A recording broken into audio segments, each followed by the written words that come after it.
자, 사랑하는 여러분, 여러분은 지금까지 살아오시면서 하나님께 얼마나 감사하셨습니까? 이제 따가운 여름이 서서히 물러가면서 가을로, 신학으로 가을로 접어들고 있습니다. 그래서 지난주 23일을 우리는 절기상으로 처서라고 하죠. 이제 곧 오곡이 무르익는 풍성한 가을이 올 것입니다. 우리는 이렇게 시시때때로 하나님께서 채워주시는 우리 하나님께 우리는 당연히 감사를 해야 하는 것입니다. 그래서 사도 바울도 데살로니가 후서 2장 13절의 말씀에서 넘겨주세요. 우리 같이 읽어볼까요? 같이 읽어보겠습니다. 시작. 주께서 사랑하시는 형제들아, 우리가 항상 너희에 관하여 마땅히 하나님께 감사할 것은 하나님이 처음부터 너희를 택하사 성령의 거룩하심과 진리를 믿음으로 구원을 받게 하심이니 라고 이렇게 말씀하고 있습니다. 우리가 여기서 하나님께 감사하는 이유를 세 가지로 우리가 찾아낼 수가 있는데, 첫 번째는 뭐냐? 바로 우리가 하나님께 택하심을 받았기 때문이라고 하는 것입니다. 우리가 하나님으로부터 택하심을 받지 않았다면 오늘 이렇게 하나님 앞에 나와서 우리가 예배를 드릴 수가 없는 것입니다. 저와 여러분 다 하나님께 택하심을 받았기 때문에 오늘 이 자리에 나와서 예배를 드리고 있다라고 하는 것입니다. 그래서 우리가 감사해야 하는 것입니다. 그리고 두 번째는 우리가 성령으로 거룩하게 하심을 입었기 때문이라고 하는 것이죠. 우리는 성령의 도우심이 없다면 절대로 거룩할 수가 없어요. 내가 스스로 거룩하게 된다고 하는 것이 아니라는 것이죠. 성령의 인도하심에 따라서 우리가 이렇게 예배 자리에 나오는 것이고, 그래서 우리가 하나님의 은혜로 말미암아서 죄사함을 받고 우리가 거룩하게 되는 거예요. 그 다음에 마지막으로 세 번째는 진리를 믿음으로 구원을 받았기 때문이라고 하는 것입니다. 여기서 진리는 헬라어로 알레데이아라고 이렇게 말을 합니다. 이 알레데이아는 넓은 의미로는 하나님의 계시와 복음 안에서 알려진 구원의 방법을 의미하는 것이고, 또 좁은 의미로는 우리가 잘 아는 것과 같이 예수님의 십자가의 사건, 이 십자가의 죽으심과 부활하심, 이것을 의미하는 것이죠. 그래서 누구든지 하나님으로부터 은혜를 입은 사람이라면 우리를 구원하시고 저와 여러분을 구원하시고 복을 주시는 우리 하나님께 당연히 감사를 해야 된다라고 하는 것입니다. 자, 그런데 그럼에도 불구하고 하나님 앞에 아직도 감사를 하지 못하는 것은 참으로 불행한 일입니다. 그리고 또 안타까운 일이에요. 왜냐하면 내가 잘났기 때문에 내가 오늘 현실에 존재하고 있다고 이렇게 생각을 하고 있기 때문에 하나님 앞에 감사할 줄을 모르는 것이죠. 아시다시피, 여러분도 아시다시피 우리 하나님께서는 감사하는 사람에게 또 감사할 수 있는 기회를 주십니다.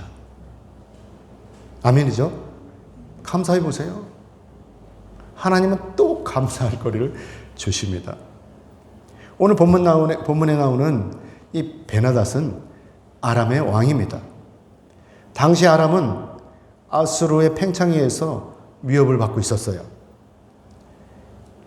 그래서 아람의 이 베나닷이 이스라엘 아합에게 연합을 요구하는데, 근데 이때 이 베나닷이 이 평화적인 방법으로 연합을 요구하는 것이 아니고 무력으로 연합을 하려고 도발을 했다고 하는 것이죠.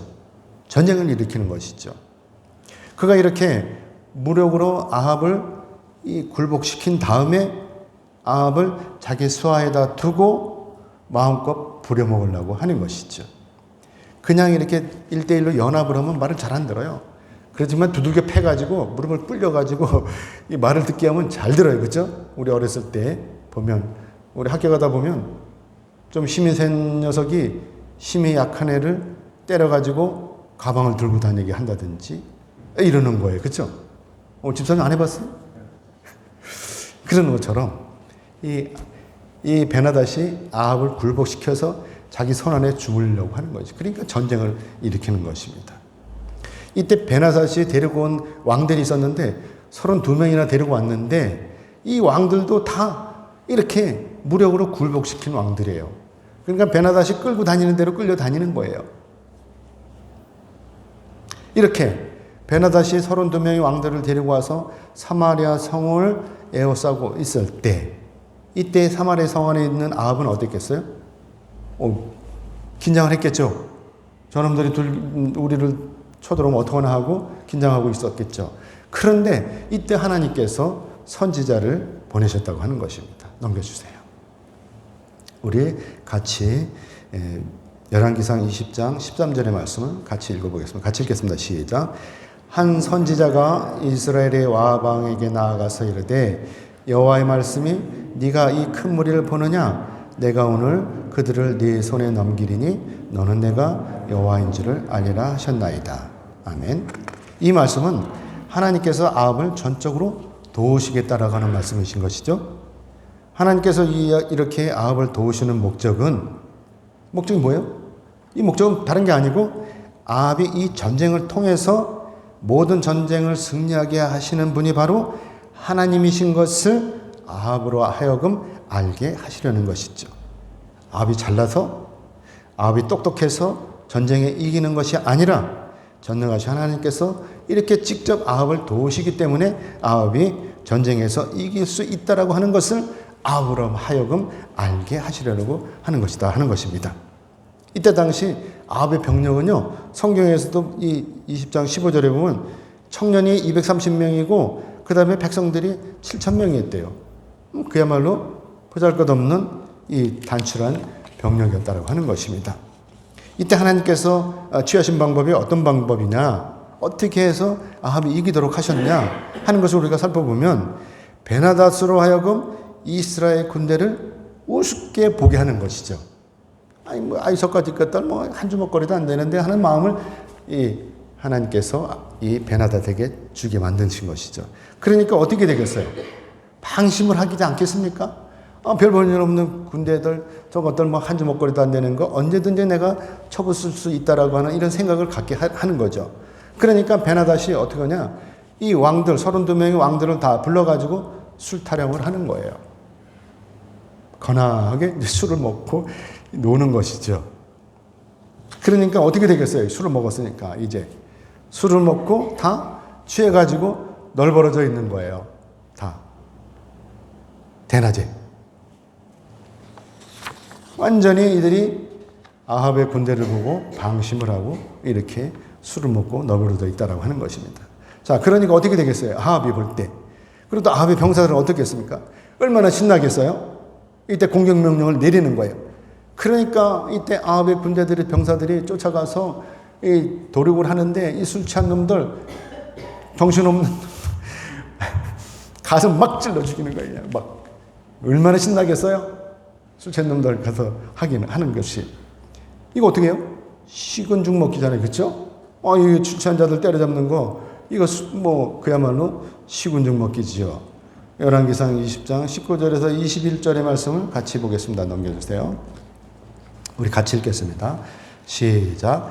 각 지방의 고관과 청년들과 그들을 따르는 군대가 성읍에 나가서 각각 적군을 쳐 죽임에 아람 사람이 도망하는지라. 이스라엘이 쫓으니 아람 왕 베나닷이 말을 타고 마병과 더불어 도망하여 피하니라. 아멘. 사랑하는 여러분, 약한 자를 강하게 하시는 전능하신 하나님께서는요, 이 아합의 병사들로 하여금 이렇게 이길 수 있도록 도우신 거예요. 자, 그러면 이렇게 아합이 이겼잖아요. 그럼 아합이 이때 어떻게 해야 되겠죠? 당연히 이번 전쟁에서 승리하게 하신 이 하나님께 감사를 해야 되잖아요. 그렇죠? 그런데 이 아합은요, 하나님께 감사하지를 않아요. 뿐만이 아니에요. 아합은요, 겸손하지도 않아요. 겸손은커녕 오히려 교만한 거예요. 자기가 잘나서 베나닷과의 전쟁에서 승리한 것으로 착각을 하는 것이죠. 자, 근데 반대로 이스라엘과의 전쟁에서, 이 아합과의 전쟁에서 패한 베나닷은 어떻게 했어요? 너무나 억울한 거예요.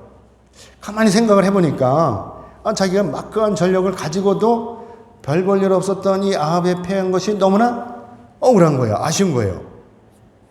물론 베나닷은 이때 자기가 생각하기에 그랬을 거예요. 내가 술을 먹어갖고 술 때문에 내가 졌을지도 모르겠다라고는 이렇게 위안을 했을지도 모릅니다. 그래서 베나닷이 또 결심을 한 거죠. 다시 한번 해보자. 다시 한번 침공을 해보자. 라고 하는 생각을 하게 된 것이죠. 그리고 베나닷은 어때요? 마음이 어떻게든지 저 이스라엘, 저 아합을 자기 수중에 넣어야 되는 거예요. 왜 그러죠? 바로 아수르 때문에. 아수르가 팽창을 하는 거 이때 살마네살 3세인데, 이 살마네살 3세는 BC 859년에서 824년을 왕위에 있었던 사람인데, 정치를 했던 사람인데, 이 사람이 막강한 사람이에요. 그래가지고 팽창을 하는 거예요. 막 주변을 흡수를 하는 거죠, 아수르가. 그러니까 그거를 대적하려면 지금 자기가 32명의 왕을 데리고 있지만 이 아합 왕도 자기 편으로 만들어야 되는 거예요. 근데 왜 지금 베나닷이 아합을, 이스라엘을 치려고 그러냐면, 아수르가 오고 이스라엘에서 오면은 자기는 샌드위치잖아요, 가운데서. 그러니까 어떻게든지 이 아합을 자기 편에 만들어야 되는 것이죠. 그러니까 어떻게 해야 돼요? 가만히 있을 수가 없잖아요. 또 전쟁을 일으키게 되는 것이죠. 그래서 베나닷이 이렇게 이스라엘을 다시 침공하게 된 것이고, 그래서 하나님께서 이때 또 가만히 계시지 않고 아합을 도우시기 위해서 선지자를 아합에게 보냈다고 하는 것입니다. 오늘 열왕기상 20장 22절 말씀 같이 보겠습니다. 같이 읽겠습니다. 넘겨주세요. 같이 읽겠습니다. 시작. 그 선지자가 이스라엘 왕에게 나와 이르되, 왕은 가서 힘을 기르고 왕께서 행할 일을 알고 준비하소서. 해가 바뀌면 아람 왕이 왕을 치러 오리이다 하니라. 아멘. 하나님께서는요, 이렇게 자상하셔요. 하나님께서는 이렇게 참으로 디테일하신 분이시죠.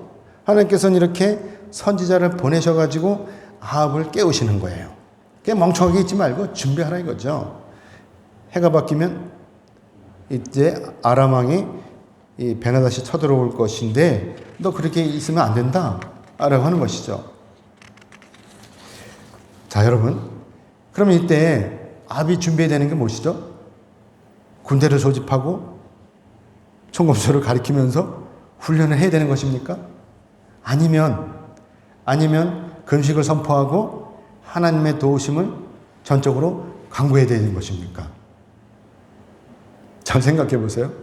자, 아무튼 이스라엘을 침공하기로 이 베나닷이 신하들을 모아서 작전회의를 했어요. 그냥 무조건 온 것이 아니라 작전회의를 딱 하는 것이죠. 왜 그러냐? 이번에는 기필코 이 아합을 이겨야 된다는 생각을 했겠죠. 그래서 작전을 짜는 거예요. 그래가지고 얻은 결론이 뭐냐? 이들이 얻은 결론은 이스라엘의 신은 산의 신이다. 이거 산에 있는 신이다. 그렇기 때문에 우리가 그 꼭 산 꼭대기에 있는 그 이스라엘을 치려면 절대로 우리 칠 수가 없다. 그러니까 어떻게든지 우리는 평지에서 그들을 끌어내려갖고 평지에서 전투를 하자. 그럼 우리가 평지의 신인 우리 신이 우리를 이기게 할 것이다. 라고 하는 결론을 얻게 된 거예요. 그 나름대로 지혜로운 거죠. 작전회의까지 했으니까. 그래가지고 이제 이들이 이제 공격을 하는 것이죠. 자, 근데 여러분, 아시다시피 하나님은요, 만유의 주제이시잖아요. 그렇죠? 그리고 모든 것을 초월하시는 분이에요. 그렇죠? 그런데 그럼에도 불구하고 어리석은 이 인간들이 전능하신 하나님을 산 위에다가 가둬놓는 거예요. 산 위에 계시라고. 근데 하나님이 산 위에 계십니까? 지피지기면 백전백승이에요. 이 아람의 베나닷이 하나님을 정말 모르는 거예요.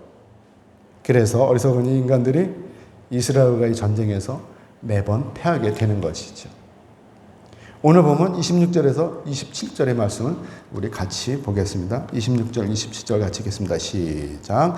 해가 바뀌니 베나닷이 아람 사람을 소집하고 아벡으로 올라와서 이스라엘과 싸우려 하매 이스라엘 자손도 소집되어 군량을 받고 마주 나가서 그들 앞에 진영을 치니 이스라엘 자손은 두 무리의 적은 염소떼와 같고 아람 사람은 그 땅에 가득하였더라.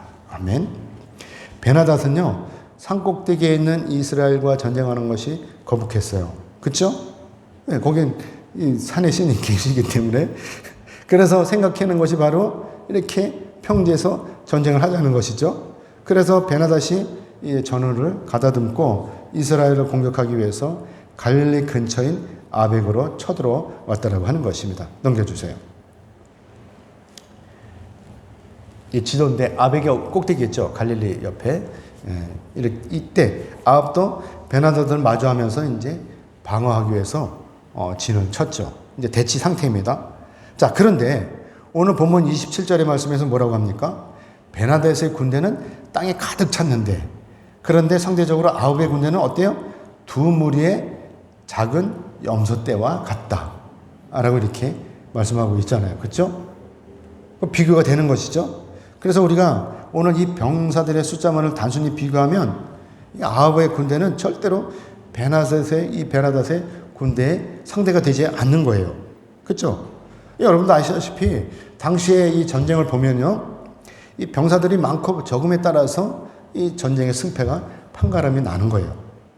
그렇기 때문에 아합의 병사가 적다고 하는 것은 결론적으로 이번 전쟁에서 아합이 무조건 불리하다라고 하는 것이죠. 이것이 우리의 일반적인 생각이고 또 우리의 인간적인 생각인 것이죠. 그렇지만 영적으로 보면 그거는 아니에요. 그래서 하나님께서 이번에 또 선지자를 아합에게 보내셨다고 하는 것입니다. 오늘 보면 28절입니다. 같이 읽겠습니다. 시작. 그때 하나님의 사람이 이스라엘 왕에게 나와 말하여 이르되 여호와의 말씀에 아람 사람이 말하기를 여호와는 산의 신이요 골짜기의 신은 아니라 하는도다. 그러므로 내가 이 큰 대를 다 내 손에 넘기리니 너희는 내가 여호와인 줄을 알리라 하셨나이다 하니라. 하나님께서는요, 이번 일을 다 알고 계셔요. 저희들이 암만 비밀리 굴 속에서 땅 속에서 작전을 했더라도 하나님은 그걸 다 아시고 계시는 거예요. 하나님께서 산이 신이 아니기 때문에 자기들이 평지에서 전쟁을 벌이면 하나님께서도 이번에는 어떻게 하실 수 없을 것이다 라고 이렇게 회의한 이 회의 내용을 하나님께서 다 아시고 계시는 거예요. 지금 아합의 병사들은요, 두 무리 떼와 같죠. 그렇죠? 그렇기 때문에 이대로 전쟁을 한다면 아합이 패하는 것은 불을 보듯 뻔한 거예요. 그래서 하나님께서 이번에 또 아합을 도우시는 것이죠. 그냥 내버려두면 완장창 깨지니까 하나님께서 아합을 도우시는 것이죠. 자, 그러면 아합은 하나님의 도우심에 따라서 이번 전쟁에서 또 승리를 할 거예요. 그죠? 그리고 더불어서 자기를 승리하게 하신 분이 또 하나님이신 것을 알 거예요. 그죠? 알게 되겠죠? 이게 자기가 잘나서 이긴 것이 아니고 하나님이 도우셔서 내가 이겼다라고 하는 것을 알게 될 것입니다. 아무튼 그리고 7일이 지났어요. 이 7일이 지나 이렇게 상대방이 상대가 이렇게 쌍방이 대치를 하고 있다가 7일이 지났습니다. 근데 왜 7일이 지났는지는 잘 몰라요. 그렇죠? 왜 7일 동안 그러고 있었는지 몰라. 그냥 만나자마자 부르는 게 아니고 7일 동안 대치를 하고 있었다는 것입니다. 하나님께서 이렇게 아합으로 하여금 베나닷을 공격하도록 이제 명령을 했는데 근데 이때 평지에서 싸우면 이 분명히 이길 것이라고 장담을 했던 이 베나닷의 이 병사들은 어때요? 이 평지에서 이 아합의 공격에도 이들이 속절없이 무너졌다고 하는 것이죠. 평지에서 싸우면 자기네들이 이길 것이라고 했던 이 병사들이 평지에서 싸우는데도 몇 명 안 되는 이 아합의 병사들에게 그야말로 속절없이 무너졌다고 하는 것입니다. 오늘 보면 29절의 말씀 같이 읽겠습니다. 시작. 진영이 서로 대치한 지 7일이라 7째 날에 접전하여 이스라엘 자손이 하루에 아람 보병 10만 명을 죽이매. 전쟁이 일어나자마자 하루 만에 베나다의 군인들이 10만 명이나 죽었다는 거죠. 10만 명이면 도대체 얼마나 되는 거죠?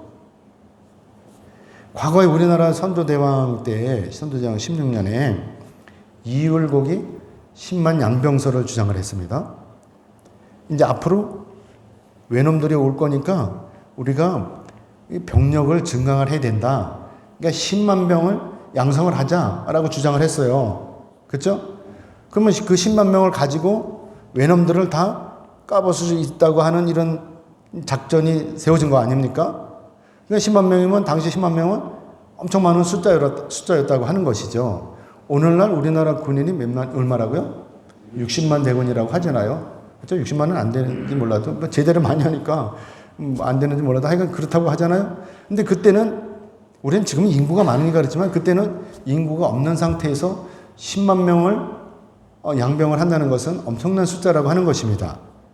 그런데 이 선조대왕 16년이 1583년이거든요. 그런데 이때면 언제냐? 이때 한 BC 840년경이거든요. 그러니까 이때를 따져보면 이 선조대왕 때로부터도 2500년 전입니다. 그때 10만 명이면 어마어마한 숫자거든요.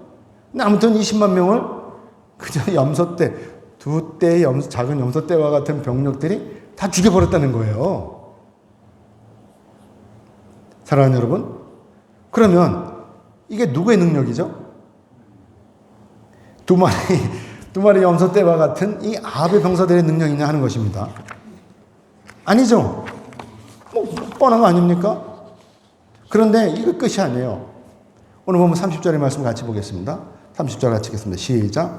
그 남은 자는 아벡으로 도망하여 성읍으로 들어갔더니 그 성벽이 그 남은 자 2만 7천 명 위에 무너지고 베나닷은 도망하여 성읍에 이르러 골방으로 들어가니라. 아멘. 전쟁에서 패한 베나닷의 이 병사들이 아벡으로 도망을 친 거예요. 아벡 성읍으로 도망을 쳤어요. 이들이 겨우겨우 도망을 쳐가지고 어렵사리 성 안으로 들어갔는데 이때 하필 아벡의 이 성벽이 무너지는 거예요. 넘겨주세요. 이렇게 무너지는 거예요. 난리가 나는 거죠. 그렇죠? 아니 필사적으로 도망을 쳐가지고 들어간 것이 하필 이렇게 지옥으로 변한 것입니다. 성경에서 이때 무너진 성벽에 깔려 죽은 병사가 무려 몇 명? 2만 7천 명이었다라고 이렇게 말씀을 하고 있잖아요. 그럼 합치면 몇 명이에요? 나도 몰라요, 몇 명인지. 아무튼 이렇게 베나닷의 어마어마한 이 병력이 두 무리의 염소떼와 같은 아합의 병사들을 상대할 아무튼 이 베나닷의 어마어마한 병력은 두 무리의 염소떼와 같은 아합의 병사들이 상대할 수 있는 병력이 아니었어요. 그렇죠? 그런데 그럼에도 불구하고 아합이 또 이겼는 거예요. 또 전쟁에서 이긴 거예요. 베나닷은 이때 아합의 눈을 피해서 어디로 가요? 아벡의 골방으로 숨어버렸어요. 뭐 가만히 있다간 죽겠으니까 부하들이야 그냥 뭐 이렇게 성벽에 깔려 죽거나 말거나 저만 살아야 되겠다고 생각하고 골방으로 숨어버린 거예요. 물론 이때 골방으로 숨어들면서 아벡이 이런 생각을 베나닷이 이런 생각을 했을지도 몰라요. 내가 살아야 다음에 있지. 내가 죽어버리면 아무 소용없어. 하고 들어갔을지도 몰라요. 아무튼 그러고 난 다음에 베나닷의 부하들이 이 골방에 있는 베나닷을 찾아갔어요. 왜겠어요? 이대로 있다간 자기네도 죽게 생긴 거거든. 그러니까 베나닷을 쫓아가서 뭐라 그러냐면 아합한테 가서 항복을 하라는 거예요. 이대로 있지 말고 항복을 하라는 것이죠. 왜 그러겠어요? 자기들이 아무리 생각을 해봐도 이 이스라엘을 이길 수가 없기 때문에 그런 것이죠.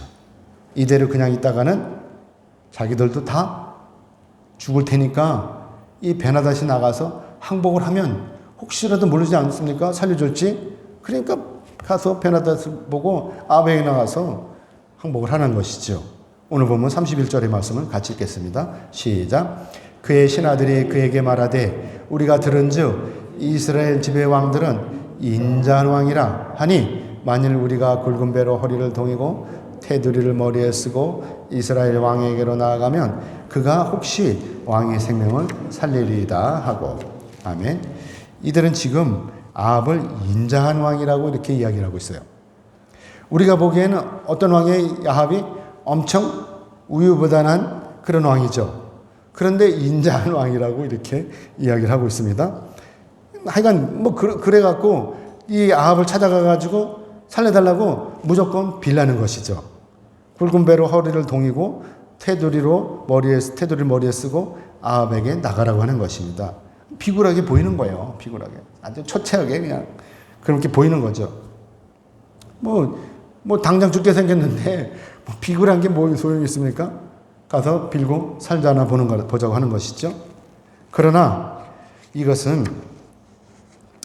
우리가 볼 때요, 이 자기 생각이 바르고 또 자기 행위가 자기가 하는 이 행동이 정당하다면 결코 빌지는 않을 거예요. 진정한 군인이라면 당장에 칼에 맞아 죽을지언정 절대로 적에 나가서 머리를 조아리지 않을 것입니다. 그런데 그럼에도 불구하고 요즘에 비굴한 인생들은 어떻죠? 그때 상황에 따라서 변하는 거예요. 지금도 그렇지만 그때도 그랬어요. 그래가지고 결국 이 베나닷의 부하들이 이제 아합 앞에 나가는 거죠. 베나닷을 끌고 나가서 목을 쳐버리면 어떡합니까? 그러니까 사신이 먼저 가는 거예요. 가서 타진을 하는 것이죠. 봐달라고. 엎드리는 거예요. 오늘 보면 32절을 같이 읽겠습니다. 32절 같이 읽겠습니다. 시작. 그들이 굵은 배로 허리를 동이고 테두리를 머리에 쓰고 이스라엘의 왕에게 이르되 왕의 종 베나닷이 청하기를 내 생명을 살려주옵소서 하더이다. 아합이 이르되 그가 아직도 살아있느냐? 그는 내 형제니라. 사랑하는 여러분, 이때 아합의 반응이 참으로 기가 막히죠. 그동안 자기는 물론이고 자기의 백성들을 괴롭혔던 이 베나닷이 누구라고 그래요? 자기의 형제라고 그러잖아요. 베나닷이 자신의 주적이 아닌 거예요. 자신의 형제라고 하는 거예요. 그렇기 때문에 우리 형제이기 때문에 그 개성에 있는 거 다 때려부셔도 말을 못하는 거예요. 공무원을 바다에서 총으로 쏴 죽이고 불을 질러도 말을 못하는 거예요. 형제가 그런 거니까. 그야말로 아합은 베나닷을 살려줌으로 해서 평화주의자가 되는 거예요.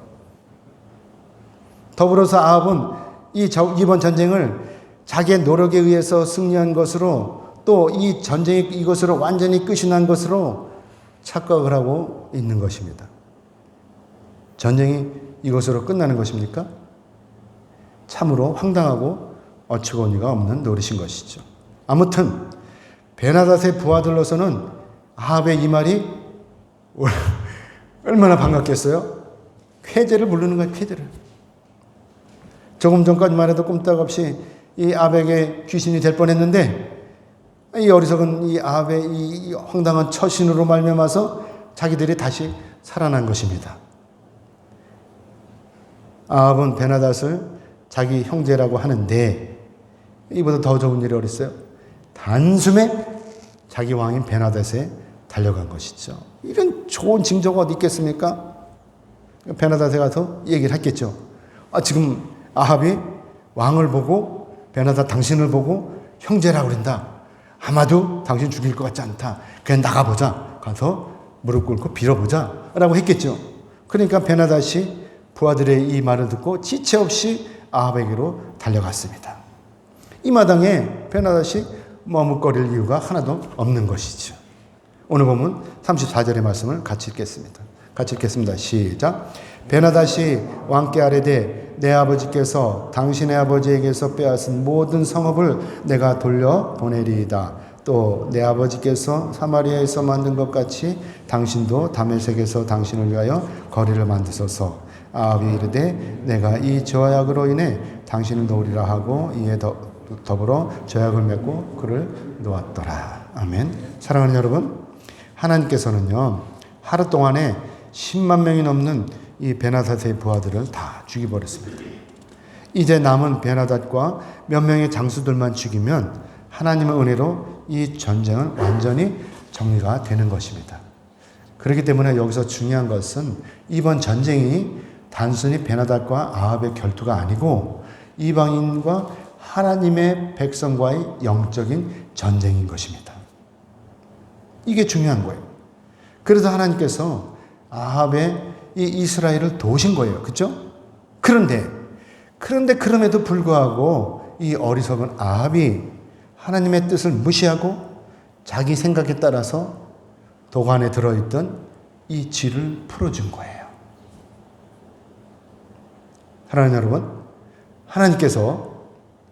참으로 하나님께서 배신자인 이 아합을 그냥 내버려 두시겠습니까? 사무엘상 15장의 말씀을 보면은요, 하나님께서는 이스라엘의 초대왕인 이 사울에게 아말렉을 쳐서 진멸시키라고 명령을 하셨어요. 이때 아말렉의 모든 소유를 완전히 진멸하라고 명령을 하셨습니다. 남녀와 소와 젖먹이는 아이, 그 다음에 소, 양, 낙타와 나귀 이런 것들을 완전히 진멸하라고 하신 것이죠.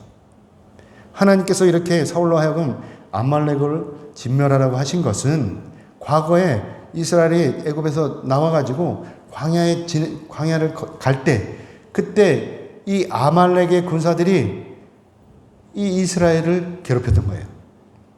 이 동물의 왕국에 보면 이 들소들이나 이런 게 지나갈 때 사자들이 누굴 노려요?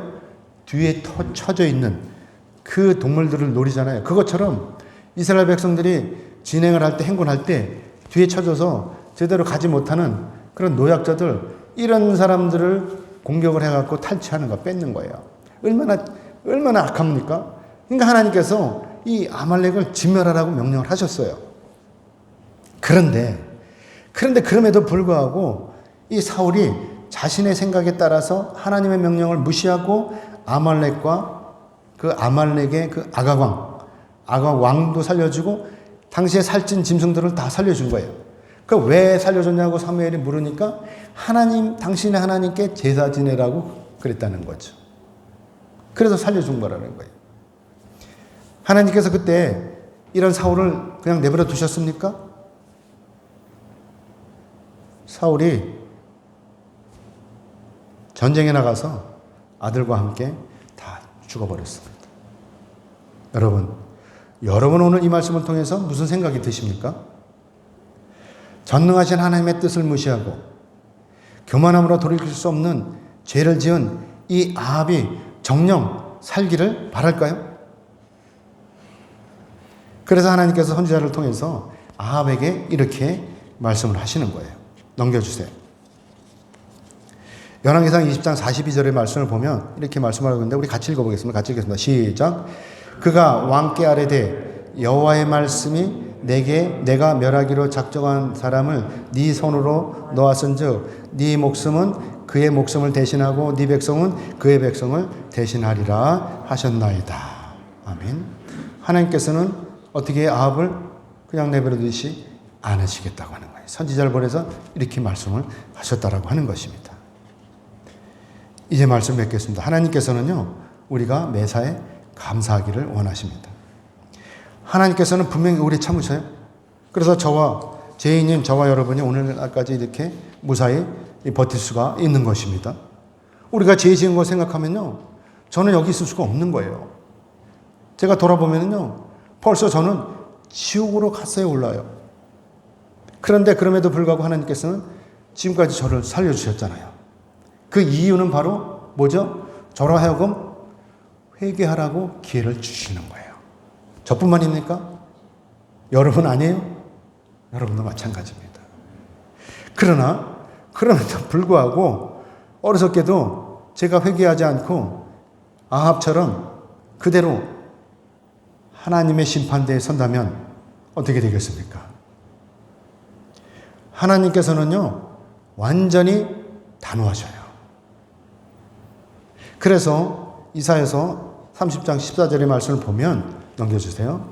이렇게 말씀하고 있어요.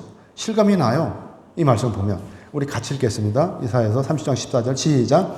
그가 이 나라를 무너뜨리시되 토기장이가 그릇을 깨트림같이 아낌없이 부수시리니 그 조각 중에서 아궁이에 불을 붙이거나 무릉둥이에서 물을 뜰 것도 얻지 못하리라. 아멘. 제가 끝까지 회개하지 않는다면 이처럼 저는 흔적도 없이 박살이 날 거예요. 그리고 불타는 지옥으로 떨어질 거예요. 그러나 사랑하는 여러분, 우리가 믿는 우리 하나님은 어떤 분이에요? 이렇게 징벌만 하시는 분이에요? 사랑이 많으신 하나님은요, 오래 참으심으로 여전히 죄인인 저와 여러분을 죄와 사망으로부터 구원하시고 우리가 하나님 믿고 회개하면서 기다리면 어떻게 돼요? 하나님께서는 저와 여러분에게 놀라운 은혜의 복을 주시는 분이시라고 하는 것입니다. 넘겨주세요. 그래서 이사야서 30장 18절의 말씀을 보면 우리 같이 읽겠습니다. 시작. 그러나 여호와께서 기다리시나니 이는 너희에게 은혜를 베풀려 하시며 일어나시리니 이는 너희를 긍휼히 여기려 하심이라. 대저 여호와는 정의의 하나님이시라. 그를 기다리는 자마다 복이 있도다. 아멘. 그래서 우리가 오늘 사랑이 많으신 우리 하나님께 감사하는 것입니다. 하나님은 우리를 용서하시고 우리를 구원하시는 분이시잖아요. 우리를 벌 주시는 분이 아니시고 우리를 구원하시는 분이시잖아요. 이 하나님을 우리가 감사하지 않고 누구를 감사하겠습니까? 아멘 하시는 여러분에게 우리를 구원하실 전능하신 하나님을 믿고 매사에 감사하심으로 하나님의 은혜의 복을 받아 누리시기를 주님의 이름으로 축복합니다. 아멘. 기도하겠습니다.